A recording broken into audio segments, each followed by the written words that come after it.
And now we're going to move to some of the recaps, right? So we had a 2-1 loss against Miami, where, again, we said Josef Martinez was able to have a little moment against us. What did you think of that game, Dave? Well, I have some notes. I think that, ultimately Pineda will say that we were hard done by, probably. He didn't really say that, to be fair. He didn't really make the excuses, so that's good for him. But, we had a lot of possession in that game. We had, we outshot them, and we had, more possession, more passes like we typically do.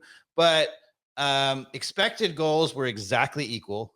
And we really weren't creating any chances. You knew, everybody watching that game was like, if we don't score now, we're in trouble. And to be fair, in that game, again, the airplanes were just ridiculous. If we want, if I was going to say anything about that game, I'll run through the series of quotes. I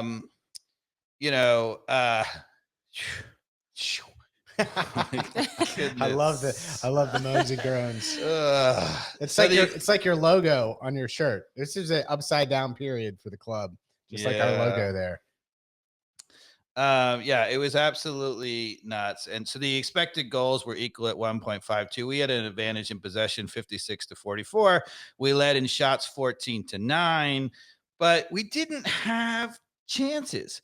We literally didn't create a lot of chances. And so you kind of knew it was coming back. And if anybody were going to do it, right, it's going to be Josef Martinez off the bench. He hasn't scored all year coming into this game. Zero goals, right? And he gives up 2, right? And they were good, right? Yeah, right.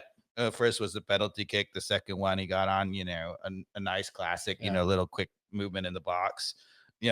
Barry, if you're watching that, quick movement in the box. Yeah. Get into the box. The heat map that they showed on Dirty Soccer wasn't really getting into the box. So, in the last 20 games, away games for Atlanta United, all under Pineda.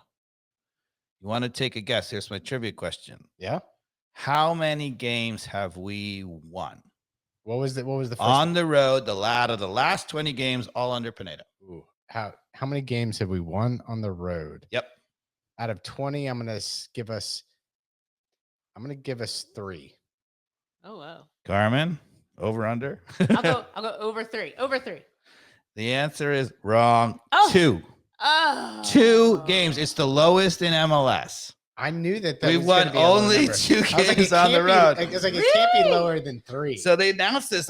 My jaw dropped. But we're talking about Pineda, and everybody gets caught up in the individual games, and sometimes because we're not affiliated with the club, we're not we don't get these stats like they do. But on the broadcast they have these stats, and they're like, it's not good. Just 2. 2. Oh, no, we've tied some games. Okay. So it's not all losses. We're not like 18 losses, but 2 wins. 2 wins, people, on the road. That's not great. Out of 18, that winning percentage, it's not a high number. No. And Mikey Dobbs, that was a great guess, by the way. I have to give you props for that. I know. I was like, that is really low, but I'm gonna go. I was like, he wouldn't ask the question. It wasn't. So I started off this game saying, we still have the airplanes, and then I said, I don't understand why the outside backs are, even when we're back, they don't mark out wide and close somebody down. The number of times we just give anybody an opportunity. And in this game, I will say, the second goal that we gave up where Josef Martinez scores, it's an interesting thing, right? So here's my description of it, right? We don't need to play the clip, but we have, when our airplanes in this game, again, we had this situation where Araujo and Etienne were expected to cover in behind our outside backs. Why? I don't know, because they were pinching in, whatever.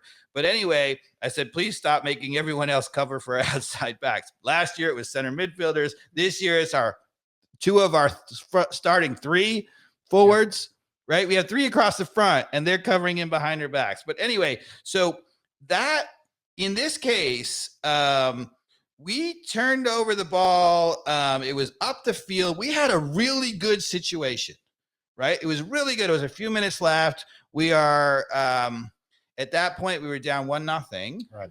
Because we scored only after going down 2, right? So we're 1-0, key game, right? Could equalize, right? Yep. And we have a really good situation, right? We turn over the ball in their half. We give it away, right? And the guy's under a ton of pressure. We actually got a nice counter pressure. Everybody talks about pressure, counter pressure, right? We got a really nice pressure. He's under total pressure. The guy just launches the ball up the field, 30 yards, right? Just up the field, right? I said, once again, we have really good pressure up top. And once again, it's relieved by an aimless 30-yard ball that was into the corner. Gutman was so far pinched in, he didn't even get out there. So that ball that was played to Martinez, it came off a 30-yard ball where they were under pressure, and the guy just kicked it. Yeah. How do we get beat by a guy being under pressure? You know, that's what we want. We want that guy under pressure. We want to force him just to kick the ball 30 yards up the field. And we recycle it, right? Except for we couldn't recycle it because they had a guy wide open. Yeah. And old Josef Martinez. Well, he played to Josef Martinez. That was the guy who got on the ball. But everybody, again, looks at the end of that play and say, you know, how did Josef Martinez get in behind the backs? I'm like, yes, of course, we should have done better. Parata should have done better. A number of people should have done better. But how do we, when we have a counter pressure moment, the guy's under so much pressure, he just kicks the ball 30 yards. How does that lead to a goal against us? Right. How are we not in a shape, right, to be able to scoop that up, at minimum, keep possession? Yes. But yeah, it better off, right, scoop it up and then get it back in the mixer quickly. Right. And so this is, you know, and you could see it on that play that everybody, every time our outside backs are pinching in all the time. I mean, Hernandez, when he played in this third game, the first few minutes, I thought it was like on a yo-yo, like, because he hasn't been playing a lot. Yeah. And again, this is how, you know, people ask us, how do we know that's being coached? I watched Hernandez because I was like, we haven't seen Hernandez in a long time. Let's see how he does. That's the one nice thing about the Gutman injury is we're seeing a little Ronald. So I watched him right from the first 5 minutes, and he sprinted, I think, the first 3-4 minutes of the game, he sprinted 10 yards out because they looked like they were going to play out to the guy. Then as soon as we looked like we had the ball, he sprinted 10 yards in, and then he sprinted 10 yards out, and then he sprinted 10 yards in, and then he sprinted 10 yards out and 10 yards in. And so you tell me that's not coached? Yeah. Right? Why in the world is he running back and forth like a madman? And none of that play did they ever get even close to playing to his guy, or he wasn't involved. Right. I was just watching it off the ball. Right. And I was like, he looked like he was a yo-yo, you know, going up and down, you know, like somebody had him on the string up and down. Let's go, right? And he just came in the game. He hasn't played before. This was the Colorado game. Yes, in the Colorado game, the third game. I'm like, I couldn't believe it. I'm like, well, that's not good. It's not a good start. Regardless of whether he makes good plays or bad plays, he's on a yo-yo.